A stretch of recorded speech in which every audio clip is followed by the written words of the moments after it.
Hello everybody, Raven Knight here, and I'm joined today by Lark. We're going to be doing a very special Christmas-themed video today. Last year, we talked about our top favorite Christmas carols and Christmas songs. Today, we're doing something a little bit different. We're going to be looking at our top 12 favorite Christmas movies. Why did we choose 12? Because, well, the 12 days of Christmas, why not, you know? I didn't want to do this alone, though, because Lark and I both wanted to sit down and talk about this amongst ourselves, and after some serious thought and consideration, we finally come up with a list. So let's not waste any time, because this is going to be a big list. Some of these movies you've probably heard about, some of them you haven't. We hope you enjoy this list. If you've seen these movies or you have a different opinion, please let us know in the comment section. Thank you so much. Let's get started, Lark. So for number 12... we said Elf.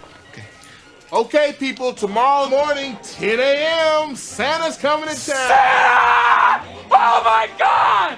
The Will Ferrell movie. Yes.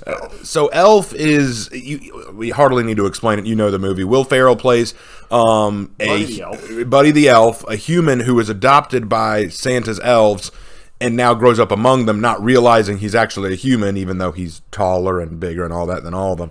To be fair, it's a mistake we all could. Right, you know, anyone can make that mistake. But he wants to get to know his real father, his real family, and so he leaves the North Pole to go to New York to meet his father, only to find out that his father's a greedy, money-grubbing businessman. And he's trying to bring the joy of Christmas back to New York in a time where the Christmas cheer is kind of dead. You know, it's an innocent movie. Will Ferrell plays a really good role there. It's a role meant for him, to be honest with you.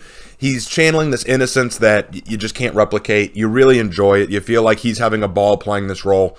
You could just believe it. To me, it wasn't just Will Ferrell playing a role. You could believe that was, you know, a human raised by elves, you know? Yeah, it also, like, kind of toys with the idea, like sort of like Rankin Bass Productions, right? Like with like how they did, Rudolph. Like you sort of see that as he's leaving the North Pole, right? But not only that, like all the elves were dressed like the Rankin Bass elves. So it's really has a little bit of nostalgia there. But the thing is, like, it's one of the few that's come out, like I say recent, like it's been like well over a decade since it came out, right? But like I think it's aged very well, and it's become sort of a modern Christmas classic in and of its own, right? You can't forget it. Yeah, because typically when I'm talking with my friends and we bring up holiday movies that we're definitely going to watch, the one that inevitably always comes up is Elf. And the reason it's at the bottom of the list, though, is because while it is a holiday classic now, it's a little too cringe for me, personally. Like, there are some, like, look, I get the idea, but there are moments where I just cringe a little too hard at the performance, because I know what he's trying to be, but at the same time, it's probably just like part of it's like we got, like, as a kid, we're like, that's hilarious, but now as adults, we're like, yeah, it's one of those things. But hey, you know what? It's not. It's still a fun movie, right? It's probably one of the few Will Ferrell movies. It's one of the first movies where I ever saw Peter Dinklage. Yeah, but which is ironic for several reasons, but right. What I really do but this whole movie, I liked it as a kid. I still like it now, and it's not my number one favorite, but I still think of it fondly every time it comes up. Though I still refuse to put spaghetti in a bag with like candy and stuff. That's not happening. That's unsanitary. Okay, so that was number 12. Moving on to number 11. I'm up here, you morons! Come and get me! You guys give up, or you're thirsty for more? Home Alone. Okay, if you don't know Home Alone, you need to see it. This is a wonderful movie.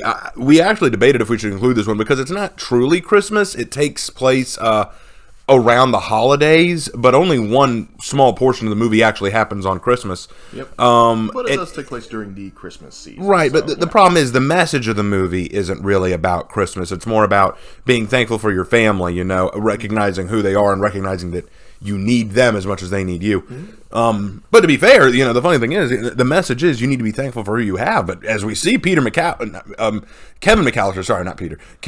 at the beginning of the movie, his family are kind of assholes. Like, to be honest, it's also great because it's like from his perspective. Like, I think we've all been to that point, like where we've related with Kevin to some degree. Like, everyone in this family hates me, and I wish you would all go away.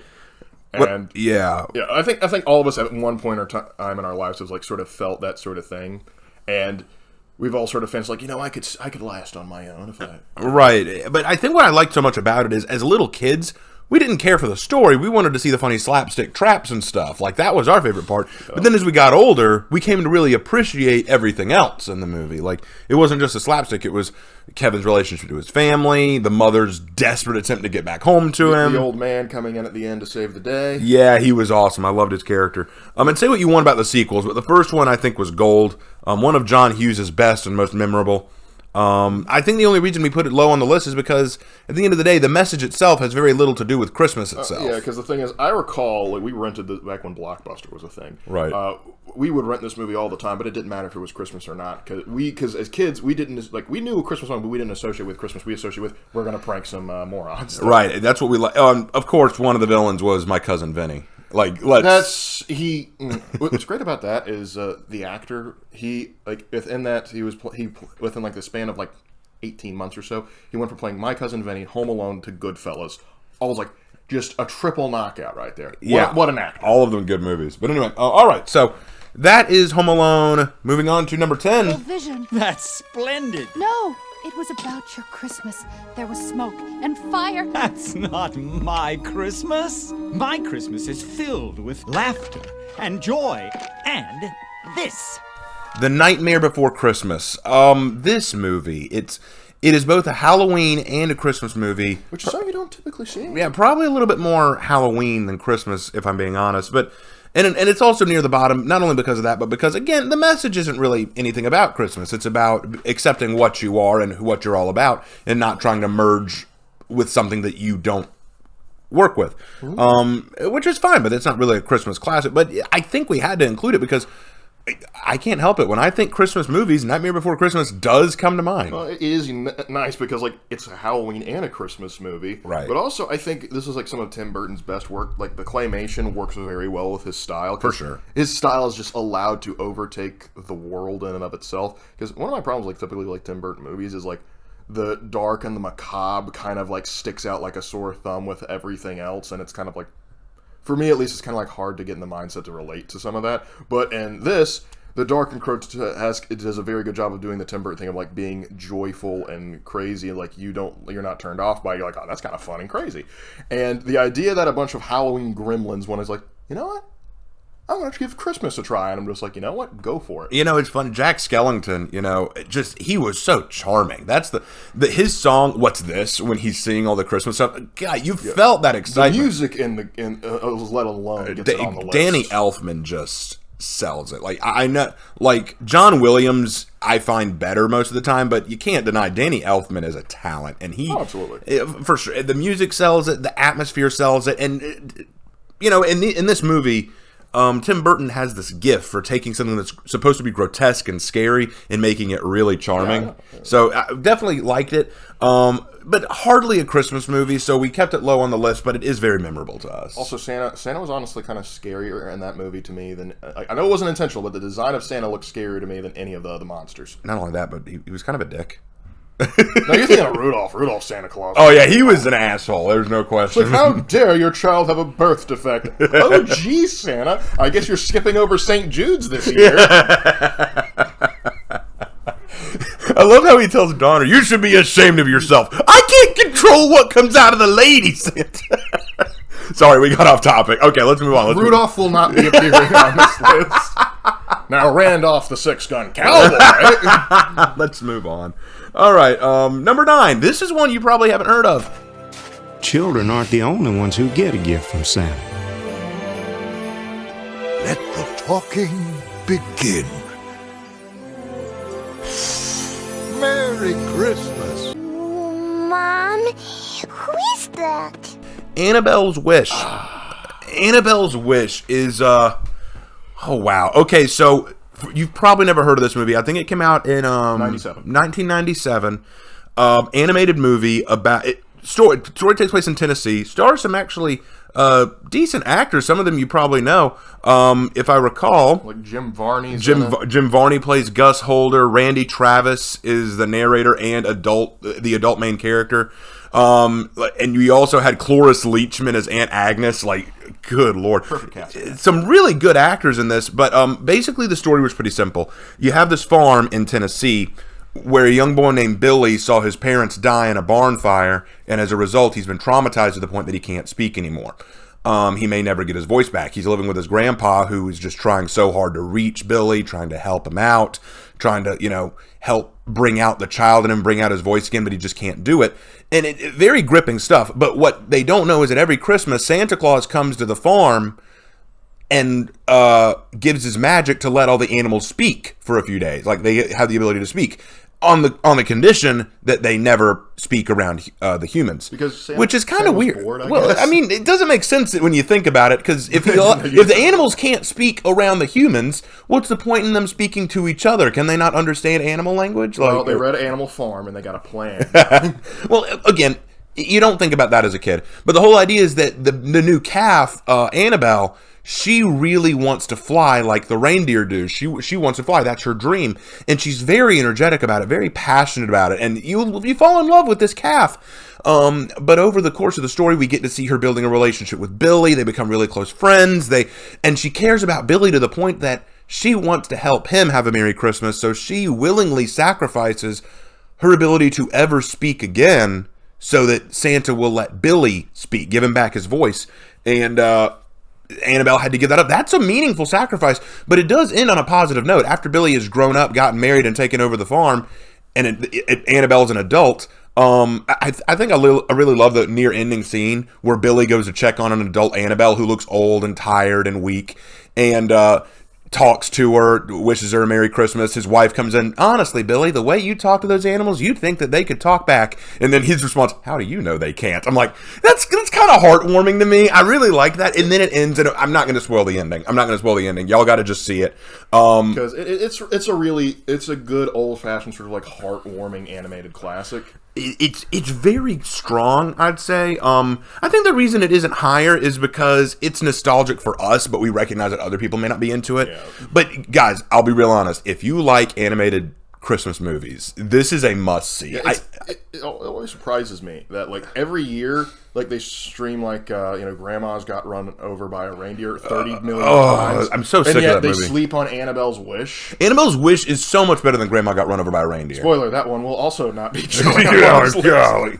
But yeah, definitely check out Annabelle's Wish. Very good movie, very well performed, very emotional at times. Like the times where the grandpa's listening to the music box, that kind of hits home a little bit. And Cloris Leachman playing the villain, just come on, it's Cloris Leachman. But to which half our audience is going, who's that? Watch Blazing Saddles. Okay, but anyway, moving on. Name? Kris Kringle. Name? Sinterklaas. Name? Père Noël. Babo Natale. Père Nicole. Papa Gijo. Santa Claus, starring Tim Allen. We're not going to bring in any of the sequels. We're just going to talk about the original. I think of all the movies that talk about the origin of Santa Claus, or how you become Santa, or someone becoming Santa, this is probably one of my favorites. Tim Allen does a really good performance. I love his character as this person who kind of let his life fall apart, his family fall apart. He doesn't really believe in the Christmas spirit, but then is forced into it just to please his son by putting on the suit for Santa. He kind of gets shanghaied into the position as Santa Claus. If you haven't seen the movie, basically the premise is Tim Allen is a divorced man whose son is coming to visit him for Christmas. Santa Claus comes to the roof. They go outside, but Santa Claus slips and dies from falling off the roof. The boy is upset because now Christmas can't happen because Santa is dead. And to make him happy, Tim puts on the suit. But in putting on the suit, he now is tied to being Santa Claus because there's apparently a clause, a legal clause in putting on the suit that if you put on the suit, you accept all the responsibilities of being Santa. That's how the elves get you, legalese. And they tell him you have 1 year to put your affairs in order before you have to move to the North Pole. And throughout the movie, he's not only physically turning into Santa Claus, but his whole outlook on Christmas is starting to change. And it's kind of fun. Tim Allen does a good job playing this everyman who's thrust into something he doesn't understand. Like, what did you think, Lark?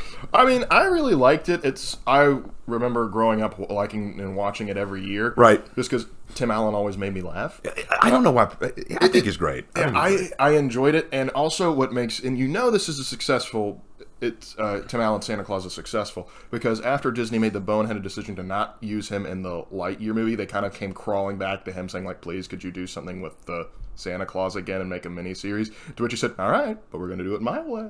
Well, I'll tell you the reason it's not higher on the list. I'll tell you the reason. Because the son's an asshole. Okay, people who've watched this movie, watch it again and notice the son's behavior. He wants nothing to do with his dad. He treats his dad like shit, constantly comparing him to his new stepdad that his mom is getting with, saying he's better in all these different ways, trying to sort of show up him. Only when he becomes Santa Claus does the kid ever, like, treat his dad with anything close to admiration or respect. Like, my dad is Santa Claus. Yeah, but you didn't like me before I put on the damn suit. If I were Tim in that situation, I was becoming Santa. I'm like, you're getting cold this year. You're getting cold this year, kid. Wouldn't it have been better, at least for me, if the kid, what he really wanted was for his mom and dad to get back together? His dad becomes Santa, and he thinks, by becoming Santa, you will like me more. Yeah. But instead, the kid's like, this isn't what I want. I wanted you and mom to get back together. And that could be kind of a coming of age thing where it's like, we don't always get the things we want, you know? Like, sometimes the things that we really, really want or wish for can't happen, but sometimes we accept the blessings that come our way, you know? Like, not a great difference, but I always thought the kid was an asshole. Yeah, there's a bit of that. And I do also appreciate the kid, like, he helps his father, like, smooth over into the Santa Claus role. Like, when they're flying in the sleigh, and he's like, what would I do without you? And it's like, I'm like, oh, that's sweet. I like that. That was cute. All right, so let's move on. This is one you're going to like, Lark. Number 7.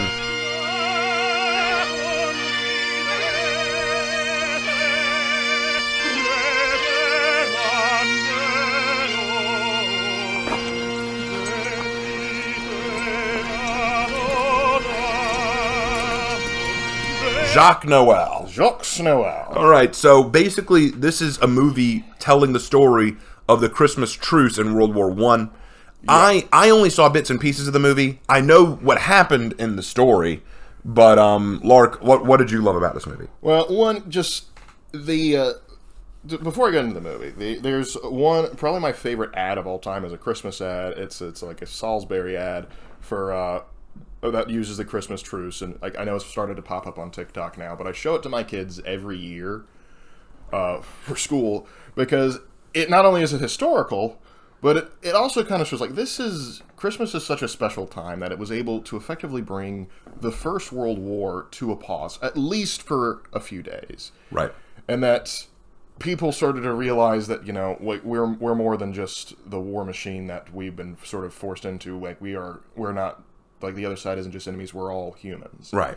Doing it. And Jacques Noel, I know it didn't perform as well as some probably would have liked it, but it does a pretty good job of including, like, the British, German, and French sides in the perspective, like, hey, like, we've been fighting for so long, and now we're gonna, you know, for at least one night, we're gonna put it all away. Like, probably the most touching thing about it for me is, like, when they have the opera singer come forward, and just, like, he takes a lit Tannenbaum, and then, like, as he, like, finally marches across no man's land to sing into just the applause of the Scotch Guard. And at the very end, it's like, you know, not quite the Berlin Opera House, like, no, it's better. And just the real life story of the World War I Christmas truce is what puts this one so far up, and the fact that they were willing to tell this story is it's very meaningful. It's phenomenal. And I've always loved the story. It's very meaningful. It's a reminder of what this holiday can do. So definitely a very good one that we wanted to mention. But anyway, let's go ahead and move on to the next one. Yep. Next is, number 6.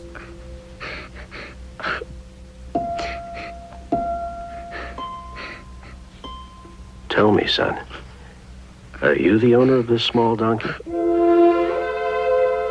I need a gentle donkey to carry my wife to Bethlehem. Is he for sale? The Small One. The Small One is a Don Bluth short movie, and if you don't know who Don Bluth is, if you've ever seen American Tail, or The Land Before Time, or The Secret of Nim, or All Dogs Go to Heaven, those are Charlie... Or Dragon's Quest. Or Dragon's Quest. Those are all Don Bluth. Or Dragon's Lair. Dragon's Lair, Dragon's Lair. Those are all Don Bluth classics. A titan of animation, and whether you like him or hate him, he's very memorable. But The Small One is the story of this young boy and his donkey who has gotten way too old to do all the work. He's one of the smaller donkeys on the farm. He can't do all the work. He's gotten old. He's gotten weak. He can't do everything he's supposed to. So the father tells his son he needs to find a way to sell the small one. That's all they call the donkey, the small one. So he goes into town to try to sell this donkey, but nowhere is the right fit for him. No one's the right fit for the donkey until he comes across, I'll go ahead and tell you, like, if you want to watch it yourself, skip over this part, but he meets Joseph. And he's buying a donkey who can carry Mary to Bethlehem because, you know, that's what she's going to do. It's a bit of a trip. It's a bit of a trip. And he needed a donkey, and the small one was the perfect size and strength to do that. And I really liked it for two reasons. Number one, because it's a story about finding a place where you belong. You know, we can't always be the best or the strongest or the most astute at everything we want to be.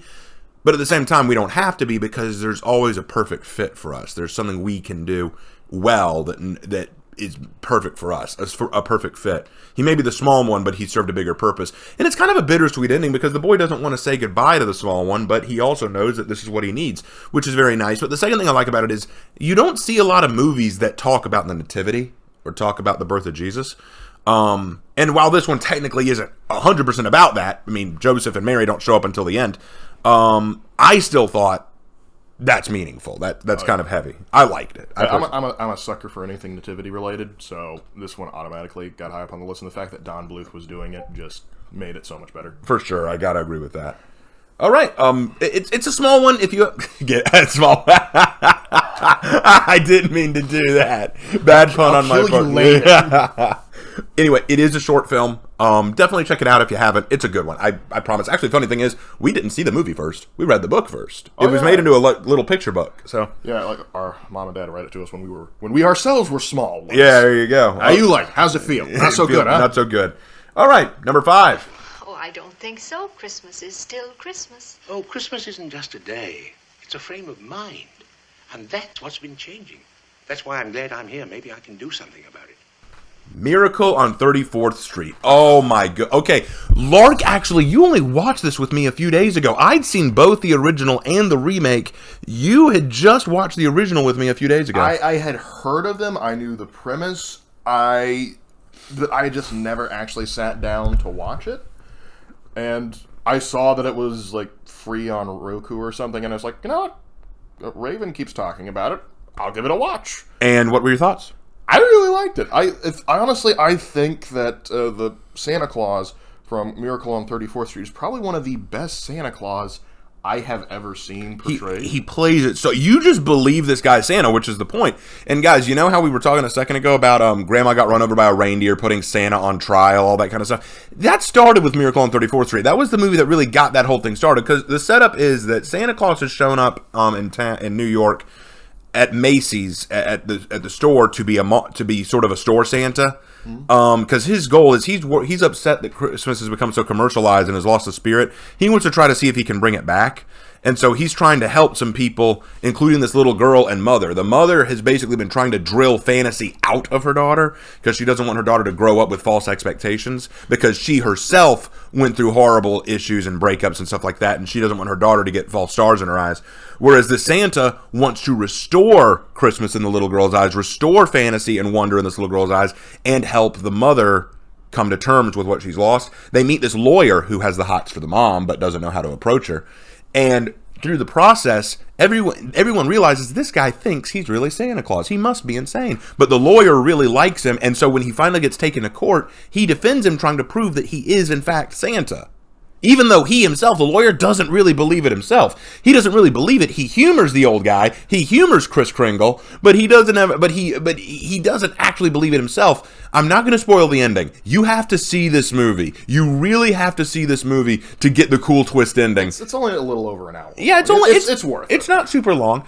But between the remake and the original, I like the original just a little bit more, because Mara Wilson playing the little girl in the original who defends Santa in court, I don't know. Mara Wilson isn't a bad actor, but at the same time, I felt like, yeah. It's also interesting, like the legal loophole they get through to technically like that. I'm not going to tell you how they do it, but I'm just like, that is hilarious. No, it's so funny as someone who understands like, law. It's just like, technically speaking, that defense might hold up. Yeah, exactly. That's what's so funny about it. And some of the ways in which they sell the case is great. But the Santa's believable. The kid is cute. The mom, you understand why she's a grump, but you know, you don't hate her for it. Also, this is the only time, well, until recently, that I saw Santa Claus just straight up whack a dude. That was funny. That was funny. And then I've recently seen Dave Arbor's Violent Night, which won't be on the list, but it's okay. Yeah, it's fine. It's okay. But Miracle on 34th Street did it first, dang it. Yeah, I love Miracle on 34th Street. It's so awesome. All right. Won't believe, will you? Let's move on to number 4. Christmas is a very busy time for us, Mr. Cratchit. People preparing feasts, giving parties, spending the mortgage money on frivolities. One might say that December is the foreclosure season. Harvest time for the moneylenders. Muppet Christmas Carol. Of all the Christmas Carol adaptations we've seen, we were so worried. The Muppets doing Christmas Carol? Are you sure? But to be honest, they did it really well. All the human characters, all the human players sell an amazing performance, and the Muppets play their role incredibly well.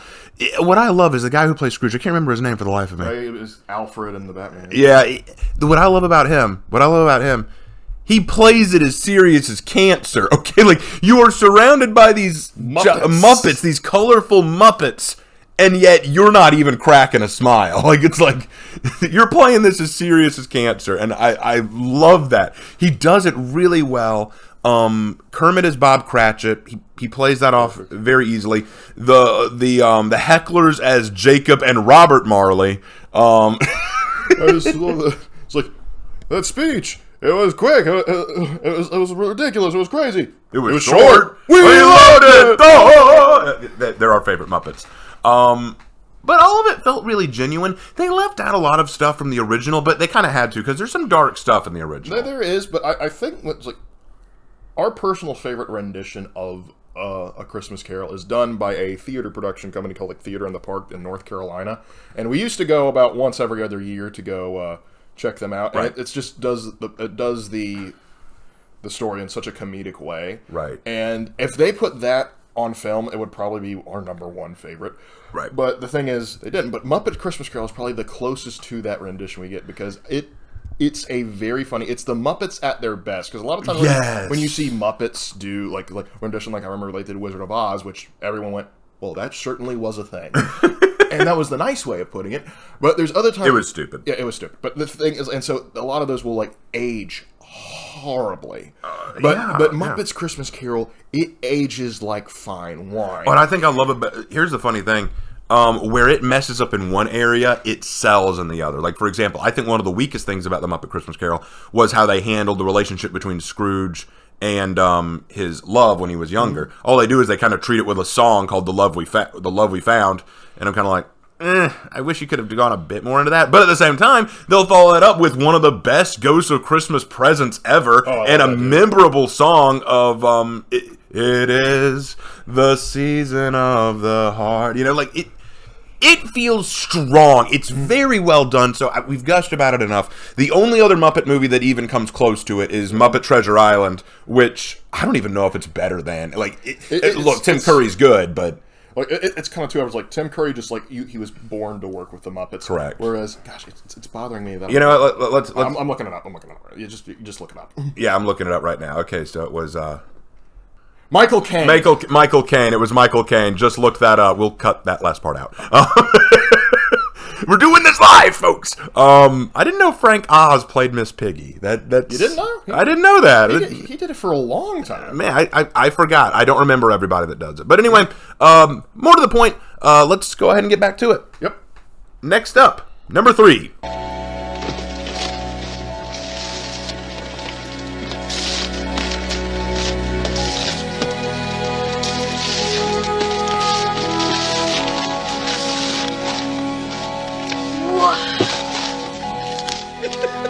A Christmas Story. This is our father's favorite. This is our dad's favorite Christmas movie, and it's very high up on the list for us. If you have not seen this movie, I implore you, I beg you on bended knee, watch this movie. I'm not going to implore you because your neighbors will, your friends will. because this used to be a cult classic, but it has exploded out. Like, now it is a holiday staple rather than just being sort of like a cult classic a few people know about. It is one of the most quotable, most memorable Christmas movies. What is it? The plot is simple. It is the story of this young boy named Ralphie who wants so bad to get a BB gun for Christmas. A Red Ryder carbine action. Exactly. He wants this. And it's just the story of his Christmas, like the school days and the holiday leading up to Christmas, him desperately trying to get this gun, but also dealing with day-to-day problems with his family, with his school, with the neighborhood bullies, dealing with the world of being a child. It is so enjoyable. It's one of the funniest movies we've seen, but it captures Christmas in a unique way. What we love it, the father, the mother, like all these characters, yeah, they can be hard to deal with sometimes, but at the same time, you understand. Like, you know people like this. It also helps that the dad looks almost perfectly like a family friend of ours who we call Uncle Bob. Yeah, it's scary. It's just like, oh, how'd he get on the theater stage? But it's so well done. Some of the narrations can be incredibly funny. I think one of the most memorable for us is there's this scene where Ralphie, the main character, is out helping his father change a tire and holding this bucket to keep the bolts, holding the hubcap to keep the bolts in, like, the nuts in. And then his father accidentally knocks it out of his hand, and so the nuts get lost in the snow. And the father looks at him, and then he just goes, "Oh, fudge." But then the narrator, "Only I didn't say fudge. I said the word, the big word, the number one worst of all words." And the funny thing is, for us today, who hear that on a daily basis now, we're kind of like, is that really that bad? But for that time period, this was like in the 20s or 30s. And he's like, what? And then when his father goes, "What did you just say?" It's like, "That's what I thought. Get in the car." And then it's like, what was coming? Like the electric chair, torture, Chinese water chamber, all child's play compared to what waited for me. And it just knew that. But then later, it's like when his mother asks, "Where did you hear that word?" "Where did I hear it? My father said it almost every day. He weaves profanity like some people at Master in Painting." I'm like, It's such a great movie. You gotta see it. It's worth at least one watch. The ending is so wholesome. It's so charming. This is a movie you gotta see if you love Christmas movies. It is the quintessential Christmas experience, and like I said for Home Alone, though, we always think Kevin, like we always wanted to be like, we always relate with Kevin McAllister, and I was like, and to a degree, yes, but as kids, I think we all related with Ralphie to a certain degree. Yes. The particularly, like, they'll have like sort of daydreams where he imagines like things like okay, we've all had those. Like, there's one for the aforementioned saying fudge, but not saying fudge. He has soap put in his mouth, and he daydreams about him going blind because of soap poisoning, and that his family would all start weeping and crying, like, "Oh, could we do this? Could we do this to you? I told you not to use Lifebuoy." It's just perfect and over the top in all the best ways. So again, you got to see it, but we better move on because we only got 2 more to go. I could talk about that movie for hours. Yeah, we could, couldn't we? All right, number 2. I'm not going to stand this sort of thing any longer, which leaves me no alternative but to raise your salary.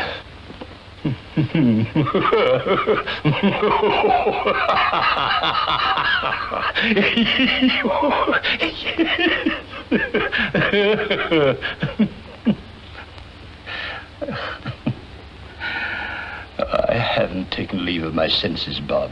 I've come to them. Scrooge, 1951. All right. I've seen a lot of Christmas Carol movies. I've seen a lot of them. A lot of them offer something good. But if I had to pick my absolute favorite Christmas Carol movie, it wouldn't even be Muppet Christmas Carol. It would be Scrooge, the 1951 film starring Alistair Sim. Let me be clear. Like I said, every Christmas Carol movie brings something special. But Alistair Sim is one of the best Ebenezer Scrooges I've ever seen. You believe his miserness. You believe that this is a man who worships money above all else. He presents not in this angry kind of look, but more of a slimy businessman who just respects money and profit more than anything else. But he also does a good job of displaying the negatives there. Like we see him at one point at a restaurant, and he goes, "Waiter, more bread." And he goes, "That'll be extra, sir." He pauses a minute to think. No more bread. You know, like, he's willfully denying himself happiness to keep his own profits. He plays it very well, but I think what I love the most is a lot of Christmas Carol movies are required to make this grouchy old sinner turn into a good-doing person at the end. And all of them do it fairly well to some degree. But I've never seen such boyish happiness from a character after he wakes up and realizes that he has a chance to turn things around. He is giddy, he's giggling, he's bouncing around. And then one of my favorite scenes in the movie is in the end when Bob Cratchit comes in for his day of work the next day, and Ebenezer's trying his hardest to act like he used to try to trick him, but he just can't keep it in. He just keeps giggling and chuckling because he's so happy and saying to him, you need a raise. Like, he just gets so happy. And then when Bob is staring at him like he's crazy, he goes, I haven't lost my senses, Bob. I found them. And I'm like, it's so strong. This is the Christmas Carol movie that trumps all the others in my eyes. It is so well acted. Alistair Sim is a marvelous Scrooge. I know you haven't seen it, Lark. I've seen enough of it. So. But, I mean, I haven't seen the thing from... I actually did a video, I think almost a year or two ago, where I talked about the Christmas Carol and how it saved Christmas. Almost all the Christmas Carol clips I used were from this movie. If you haven't seen that video, I'll leave a link to it in the description. You can go check it out. But, yeah, just absolutely phenomenal movie. Anything else you want to add to that? No, just like though I haven't seen the whole thing, I did enjoy particularly like the scene you're talking about, how he can barely contain his excitement to the about just him so giddy and bubbly. I did enjoy that, and also like I think he brings the right amount of Britishness to the role. Oh, for sure. But anyway, all right. So before we go on to number one, just a few that need a slight honorable mention. I'll say Die Hard. People always say, "Isn't Die Hard a Christmas movie?" Technically it is. Yes. The reason it did not make it on the list, and it's just getting an honorable mention, is because Die Hard has transcended Christmas movie. Like you do not wait for Christmas to watch Die Hard. If you want to watch Die Hard, you go ahead and you watch Die Hard. Correct. It's not like a lot of the others on the list. Like, you don't watch Santa Claus in July. Right. But you will watch Die Hard in July. Correct. And then the other one that I want to mention is How the Grinch Stole Christmas. Not the live action and not the new animated one. The OG animated original Dr. Seuss classic. That's one you can't miss. So the only reason I didn't mention it is because it's kind of obvious, I think. Like, and then of course I also want to mention a few of the Rankin Bass stuff. The Rankin Bass, even though the Rankin Bass stop motion can be a little, they have become iconic in their own way. Yeah, that's what I was thinking too. Though we may not like Santa in that movie, we do have to represent Yukon Cornelius. The greatest prospector in the North. I want a movie about him. All you guys keep talking about the Heat Miser and the Snow Miser. Where is Yukon Cornelius' movie? I agree with that 100%. Didn't I ever tell you about Bumbles? Bumbles bounce! There you go. All right, so enough about that. Let's go ahead and jump into the number one Christmas movie for us, and that is... Isn't there anyone who knows what Christmas is all about? Sure, Charlie Brown. I can tell you what Christmas is all about. Merry Christmas, Charlie Brown. All right. Some of you are probably thinking, what the heck, Raven? Merry Christmas, Charlie Brown. Isn't that like a short movie? And it's the Peanuts characters. It's Charlie Brown characters. Okay, here's the thing. Yes, it is. But this movie has the balls to do something very few, if any, Christmas movie today will do. It straight up said the meaning of Christmas. The whole story is that Charlie Brown and the kids are throwing this Christmas party, this pageant, and everyone has their own vision of how the Christmas pageant is going to go. They all have their own vision of how it's going to happen. And they're talking about the nativity every now and then, but they're treating it more as what character they're playing, dealing with their own ideas of how they want to get, like how they want to handle it, how they want to approach it. Charlie Brown brings in a tree that looks really crappy and everyone makes fun of him for it. And Charlie Brown just can't understand. He's like, what is the meaning of Christmas? Can anyone tell me what Christmas is about? Because I don't get it. No one seems to understand. Linus, the kid who was always sucking his thumb, holding his blankie, walks up and says, I can tell you. And then goes to the middle of the stage and word for word quotes the Christmas story from the Bible about the shepherds in the fields being visited by the angels. here's the thing. What movie today has the gall to even approach that?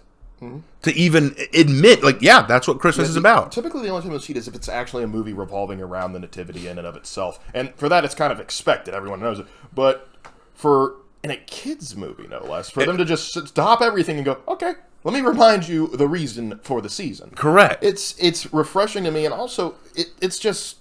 Peanuts has always had a certain level of charm for me. I know they've, like, since Charles Schultz died, they just do re-releases in the paper. But I used to always enjoy reading Peanuts. Charles Schultz is probably one of my favorite cartoonists. Other than Bill Watterson, I'd say. Even more than Bill Watterson, I'd say, because it means that much to me, particularly like Peanuts, like very much early on, like early Charlie Brown. But also, like, he also understood like how to make it unique, because here's the unique thing about when Charles Schultz was having the Peanuts animated. They were saying, all right, we need to get some adults to voice act for the children. And he said, no, I don't want to do that. I want actual children to voice them.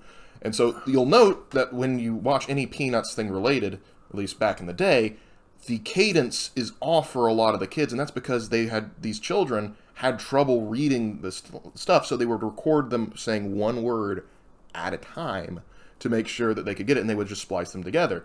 And I don't know, that just provides a little bit of a uniqueness for it. And that's not just for this movie, but like for any Peanuts related endeavor at all.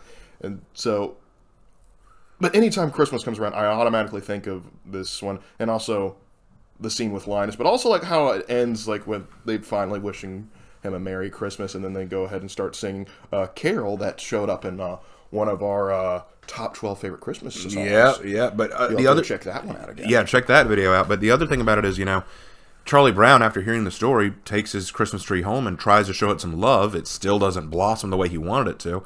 He gets upset, but then his friends, well, call them friends, they all treat him like crap. They all come up behind him, and then they put their love and affection into the tree and bring it out, and then they all sing the song, Hark the Herald Angels Sing. It's just, it's what I think of when I think of Christmas. That's what I think of. So that about wraps it up. Thank you guys so much for watching this video. If you guys agree with this list, do you like some of the ones that we put on here? Let us know in the comments. If you heard some here that you've never heard of, like maybe Annabelle's Wish or A Christmas Story. If you haven't heard of these movies, let us know. Like if you plan to watch them. If you have some other Christmas movies you'd like to mention or throw out there, please let us know. In any case, that's our Christmas special for this year. Hope you have a very Merry Christmas. And as always, we will see you in our next video. Take care. Merry Christmas, guys.